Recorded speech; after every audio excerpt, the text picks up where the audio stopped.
In July of 2019, an elite group of 20 soldiers from the Mexican military were sent on a covert operation in the state of Guanajuato. Their mission to seek out illegal marijuana plantations in the forests and sierras and destroy them.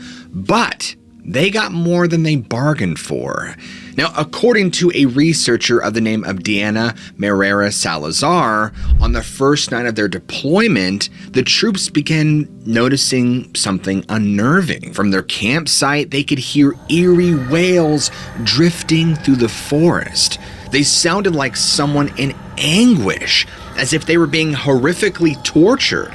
Now, for most of these soldiers, these sounds reaffirmed everyone's conviction that they were tasked with a very important mission, one that might rescue victims in immediate need. Others, however, were not so sure. They heard something different rising up from the forest that same night. They said it didn't sound like someone in pain. In fact, it didn't sound human at all. It sounded too gruff, too guttural, too animalistic.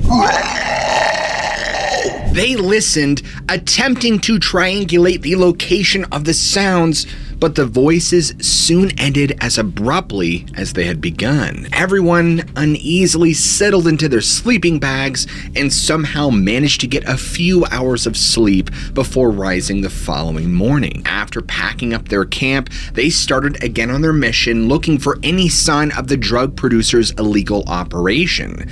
Now, only a few hours into the reconnaissance, one member of the group pointed out something odd. The forest was the exact opposite of how it had been last night. While the evening was filled with disturbing screams, the day was uncannily quiet. There was simply nothing to be heard. No animals, noises, bird calls, airplanes, not even wind, ladies and gentlemen. The only noise was the sound of their boots, tramping through the underbrush. This unsettling ambience continued all the way until nightfall. The men then made camp, and not long after sunset, the screams started once more. Alarmingly, they seemed to be much closer to camp than before. Although it was standard operating procedure to keep watch in shifts, and the men took this protocol more seriously than ever before, certain that some sort of enemy, human or inhuman, might fall upon them at any moment. But that moment, ladies and gentlemen, never came. As happened the night before, the screams just stopped. Now, the third day, the troops finally found what they had been looking for. They cleared the marijuana plantation, destroyed all the crops, and dismantling their hardware. Their job done, these soldiers began heading to their extraction point, taking a different route to prevent any possible ambushes by the cartels seeking revenge. Now, as luck would have it, this alternate path took them by a cave just as the sun was setting. It seemed like a good place as ever to set up camp. I mean, you had the rock walls providing ample protection from several different directions. Tents were then unpacked, sleeping bags rolled out, and security protocols established. Most of the men slept soundly, comforted by knowing that their job was done, and soon enough they would be back in civilization. For those unfortunate enough to stand guard, however, the hours passed long and uneventfully. That is, until 3 o'clock in the morning. Once more, the screams began filling the camp just as they had the previous 2 nights. The soldiers were spooked. No hostages had been found at the plantation. So, where were these noises coming from? To their horror, the soldiers standing guard came to a startling realization. The voices, ladies and gentlemen, were coming from deeper within the cavern. In fact, the sounds were so loud, so present, that everybody was now wide awake, listening for the next cry of inhuman anguish. Now, sure enough, the sound came once more, closer than ever, echoing across the rocky surfaces within the cave. Their position was now compromised, giving them only 2 options: pack up and leave in the dead of night, picking their way slowly through a treacherous forest, or seek out the source of the sounds. The soldiers then split into two factions. You had one group that would remain behind at camp, while the other half would investigate the deeper recesses of the cavern. Weapons in hand, this unlucky crew stepped forward into the darkness. Now, for a long time, the only thing they could see was the splash of illumination from their flashlights on the walls, revealing nothing. Barren rock dripping with water. The soldiers would step forward, carefully pushing ahead, keeping an eye out not only for hostile enemies that they suspected were further inside, but also for more mundane threats like cave-ins and unstable footing beneath. Now, it seemed as if they would find nothing out of the ordinary, or I'm sure that's what they had hoped, until after several minutes of picking their way through the darkness, their flashlights hit something different than the dull gray of the walls. It was shiny, slick, and rubbery. Now, as the lights danced across the object, these soldiers couldn't believe their eyes. It was the green, scaly skin of something not normal, and it was lurking in the inky depths. The light revealed further details, each more horrifying than the next. A lizard-like face, claw-like hands, and an imposing height of the size of a fully grown man. Worst of all, ladies and gentlemen, it was not alone. One of the creatures appeared to be female. None of them were stationary. They clambered over the rocks with an agility no human being could muster, ducking out of the light to shield their eyes. Now, despite being hardened by years of military service and very expensive training, the soldiers just stood there in place, completely frozen, not knowing what to do. They weren't trained for this kind of scenario, and as it turned out, the decision would be made for them. Without warning, one of these things let out a scream, releasing the same blood-chilling vocalization that had haunted them the past few evenings. The monstrous cries alerted its companions, who all turned to face the poor group of soldiers. At first, they had no desire to engage these reptilian beings. The men simply ran as fast as they could out of the cavern, but turning and seeing how close their pursuers had drawn, one of the soldiers began to open fire. They all began unloading their weapons on the creatures, which, to their amazement, seemed completely unaffected by their rounds. Even when a direct hit was scored, the bullets seemed to ricochet off of them as if their skin was as hard as the walls of the cave. Now, one by one, the reptilians caught up with their prey. A soldier screamed, seized by these things, and then another, and by the time the third one was captured, the men had already begun yelling to each other about what they had seen, their friends missing arms, splayed out on the floor of the cave, their stomachs ripped apart. Finally, the soldiers tumbled out of the mouth of the cavern. Everyone who waited behind at camp was already on very high alert, having heard the screams and gunfire. The survivors began shouting commands, begging their comrades to send radio requests for air support and evacuation, in between hurried breaths describing what had transpired inside the cave. Some of the men in camp busied themselves complying with the orders. Others set up defensive perimeters, ready to defend themselves once these things stepped out into the open. Yet, for the first time all night, the soldiers were granted peace. None of the pursuers dared to exit their subterranean dwelling. The soldiers stood there, firearms aimed at the darkness, sweat dripping down their face from a combination of exertion, fear, and the hot Mexican evening. They kept waiting to see their attackers, but they were only met with silence and darkness. Now, the tension of the scene was broken when, not even 10 minutes later, a helicopter appeared overhead.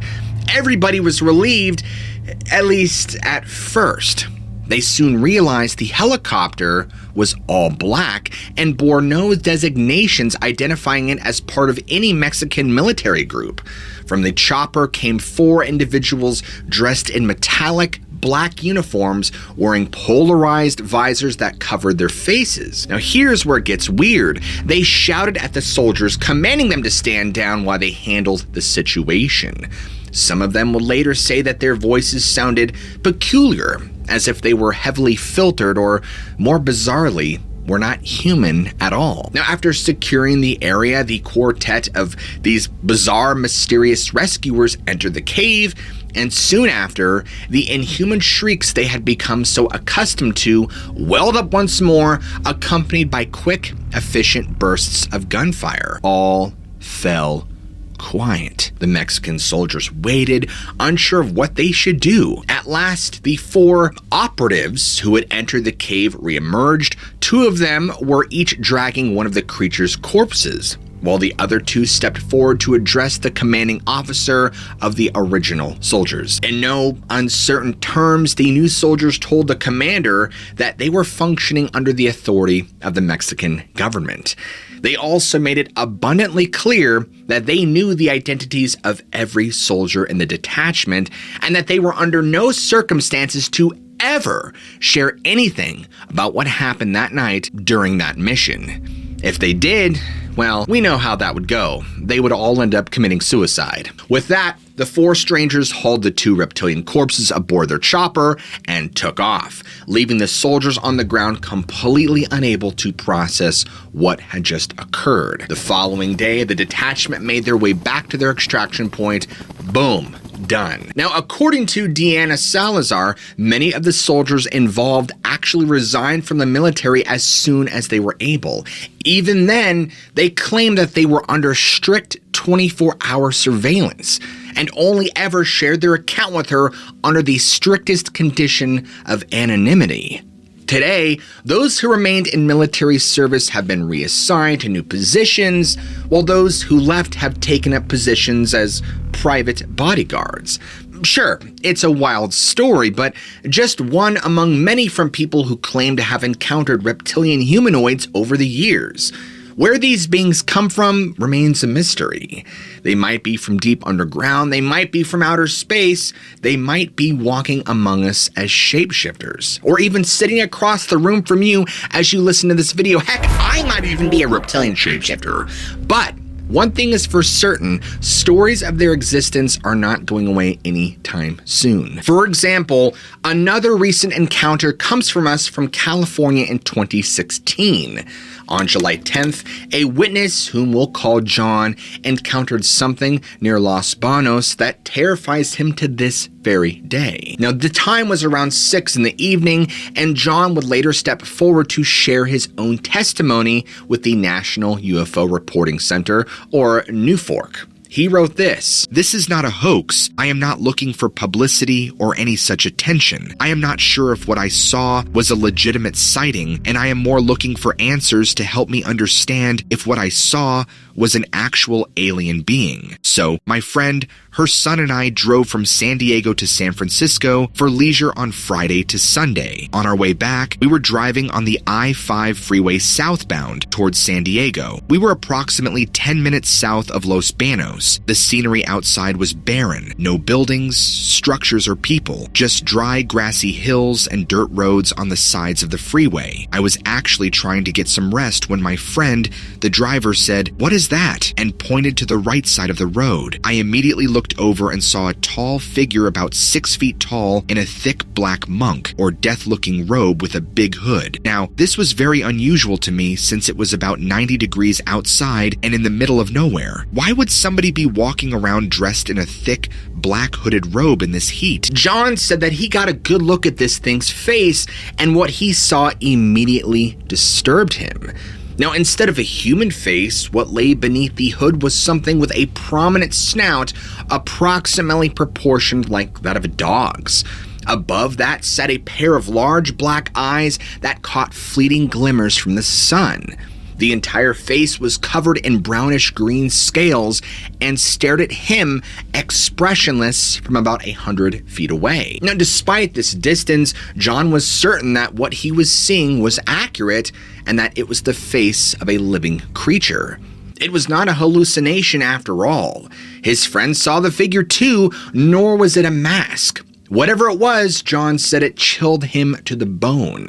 In his report of New Fork, he would continue. It wasn't carrying anything or had any equipment with it, and it was walking slow and awkward as if it were looking for something. I was scared to death, especially when it looked right at me. I thought maybe we should pull over and confront this thing, but honestly, I was frozen and we kept driving. I had asked my friend if she had seen what I had seen and her 12-year-old son in the back of the car, and they verified the same thing. Again, I just am looking to see if what I saw could be a reptilian, and if that is what other people report seeing. I really wish I would have pulled over and went back to get some evidence or a picture, but after reading some articles on reptilians, I feel I made a wise choice. I read that there may be entrances to their habitats in rural areas that may be unseen or hidden from humans. That may indicate that there may be an entrance by Los Banos off the I-5 freeway going south. I am not sure if other vehicles traveling down the road with us witnessed this sighting, but it did happen, and I am willing to swear an oath on it. While anyone can author an anonymous post on the internet, it's worth noting that officials from New Fork reached out to John following his submission. Now, after speaking with him twice on the phone, they said that he identified as a former member of the United States military. He even claimed to have fleeting memories of the further contact in his childhood, although these encounters were much foggier and seemed to indicate interactions with gray aliens rather than anything reptilian. So, is John just simply a liar? Well, New Fork officials said that they were also impressed by his eloquence and apparent sincerity. We suspect that he is a very good witness and highly reliable. Now, another detailed encounter is covered in Artie Six Killer Clarke's 2015 book, Sky People: Untold Stories of Alien Encounters in Mesoamerica.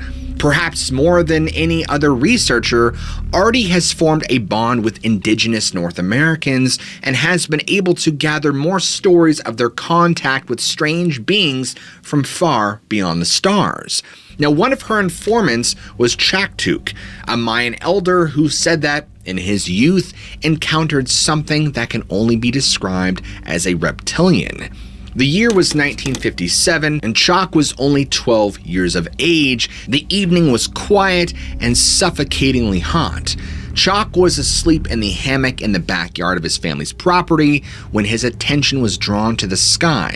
He would tell Artie this: "Suddenly I saw a bright ball of light the size of the moon drop from the night sky and come to rest in the jungle. I called to my father, who was already sleeping, and told him what I had seen. He grabbed his machete. We ran into the cool night in the direction I saw the light come down." No one else saw the strange light reach the ground, but Chalk says that he and several others started to search the landing site.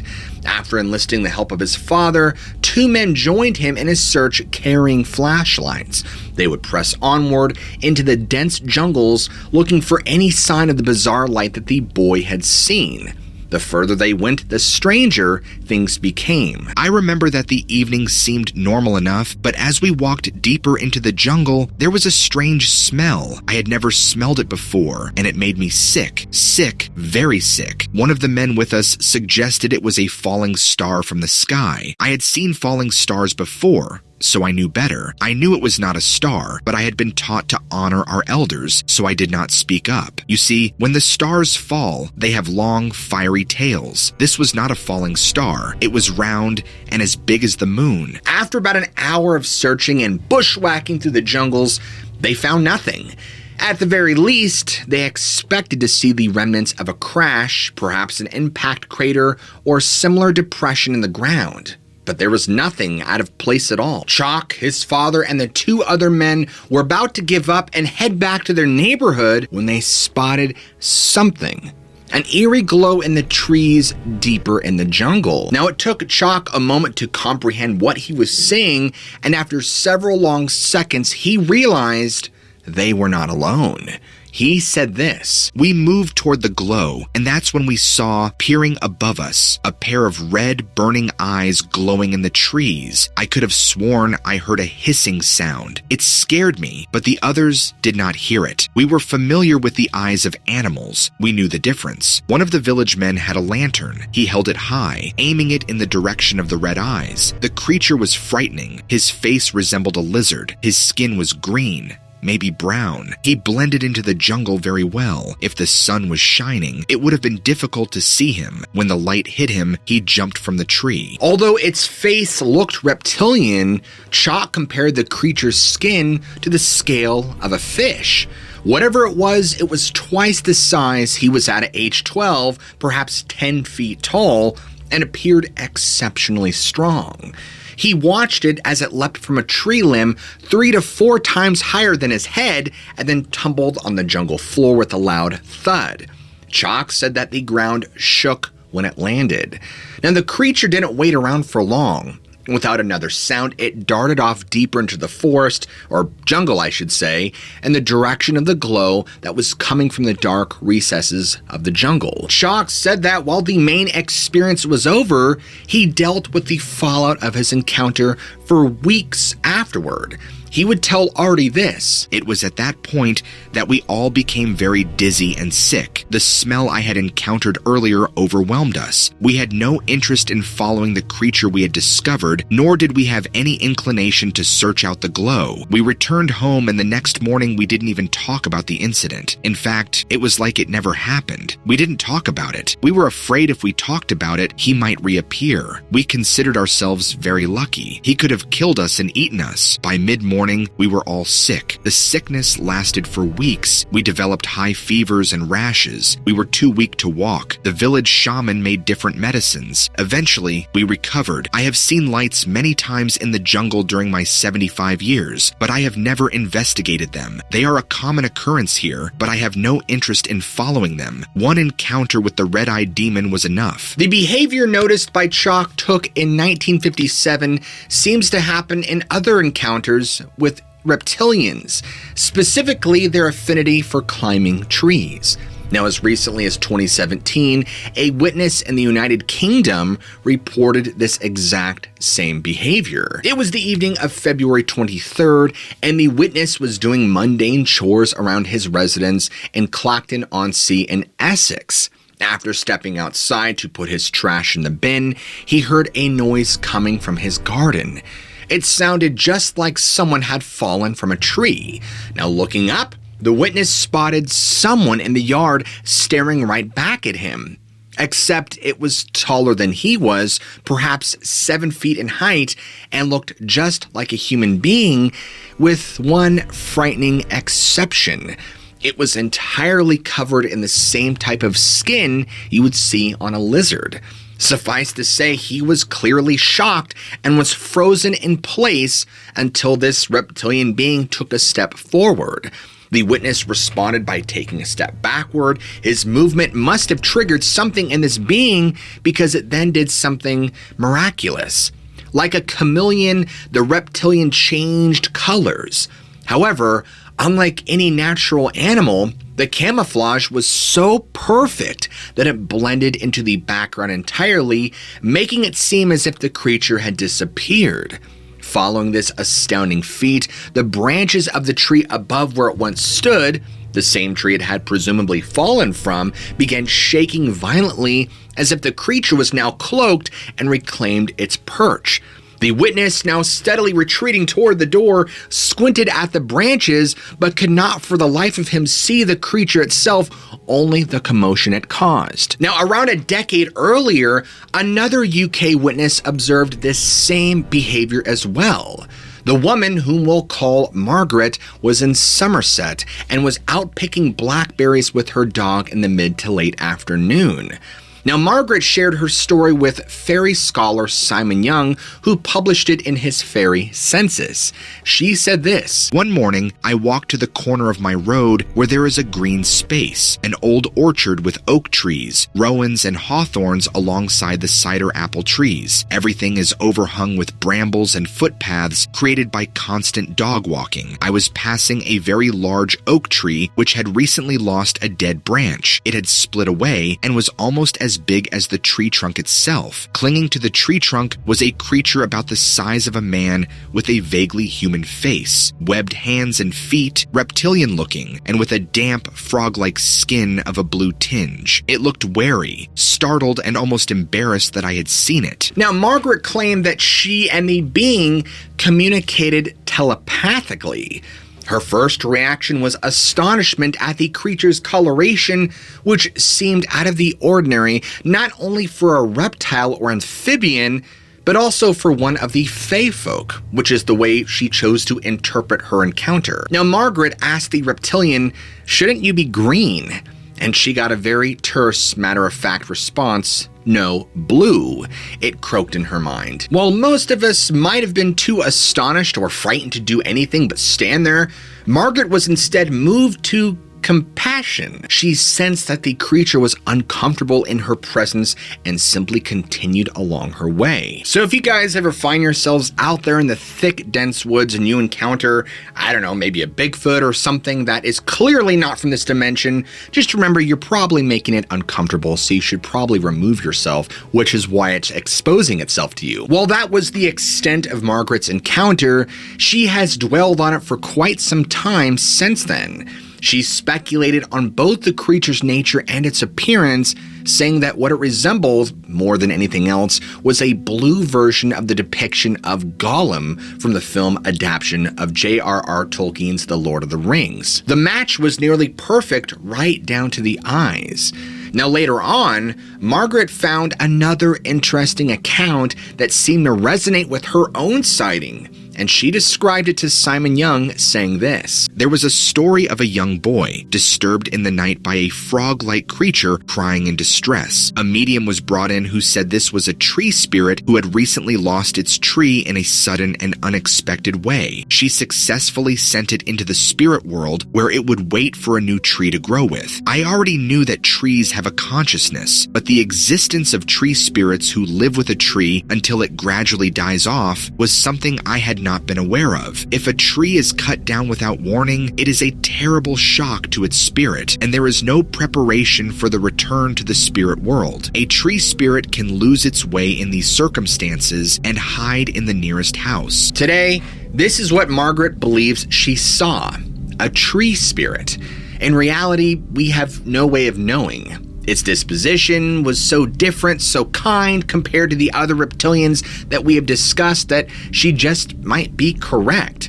Be warned, however, Margaret's peaceful encounter with a tree spirit seems to be an outlier. Time and time again, we find that reptilians are a malevolent force to be reckoned with, capable of phenomenal acts of strength and savage cruelty. Look, if a squadron of trained, armed military soldiers couldn't stand a chance against them in the thick Mexican jungles, then what chances do you stand all alone, weaponless, on a darkened road at night?